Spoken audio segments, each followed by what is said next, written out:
रुन मन लागिहाल्यो स्थिति छ। अहिले केही भन्नु अहिले मैले हस्।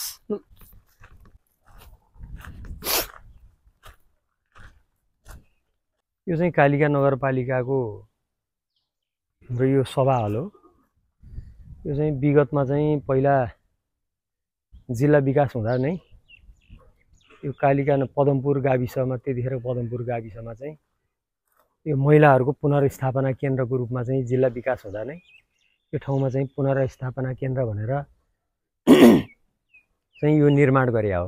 यो गाविस नै अब यो सबै जिल्ला विकास नै यो भयो।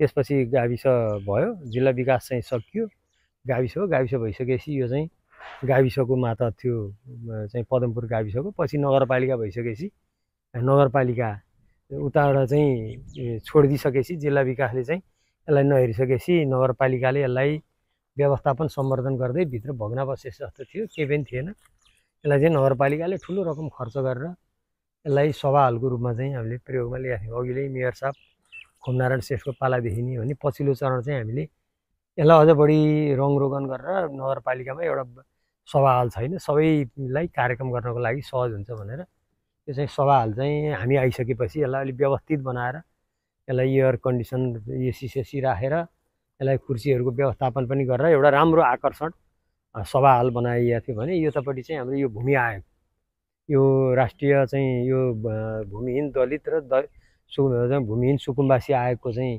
कार्यालय चाहिँ यहाँबाट सञ्चालन थियो। त्यहाँ चाहिँ त्यो पालिका नगरपालिकामा करिब 6500 घरधुरीको चाहिँ निसा चाहिँ प्राप्त व्यक्तिहरूको चाहिँ त्यो डकुमेन्टहरू सबै कुराहरू यही भित्र थियो। र हामीले चाहिँ अहिले पहिले पछिल्लो चरण चाहिँ तीव्र रूपमा काम चाहिँ अगाडि बढाएर करिब 265-66 दलित भूमिहीन सुकुम्बासीको चाहिँ प्रक्रिया अगाडि बढाउन भनेर चाहिँ मुचुल्का हारका प्रक्रियाहरू नि अगाडि बढाएर चाहिँ डकुमेन्टहरू अगाडि बढाएर यहाँ राखिसकेका थियौँ। यो सबै चाहिँ के हो भन्दा यो सबै टोटल चाहिँ काम, यो सबै डकुमेन्टहरू सारा सबै यो भवनहरू सबै अहिले चाहिँ आएर चाहिँ ध्वस्त आन्दोलनको नाममा यो चाहिँ सबै समाप्त भएको छ। यहाँ केही पनि छैन। यो हेर्दाखेरि एकदमै हृदय विदारक छ। यो मुटु भगानिएर आउने खालको अवस्था छ। अब यहाँ चाहिँ यो सार्वजनिक सम्पत्ति व्यक्तिगत रूपमा त हामीलाई केही पनि परवाह छैन। जति जति हामीलाई गाली गरे पनि, जति हामीलाई भने पनि हामी त त्यो सहौँला। तर यो जनताकै पसिनाबाट हैन, करबाट सङ्कलन गरेर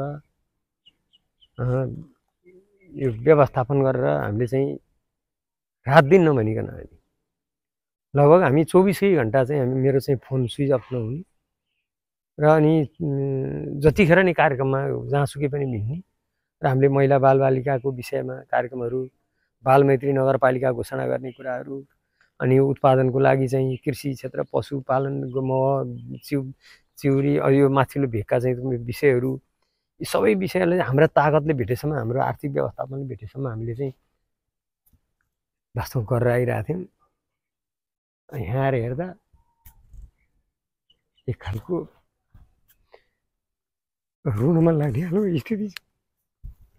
अहिले केही भन्नु अहिले मैले हस्।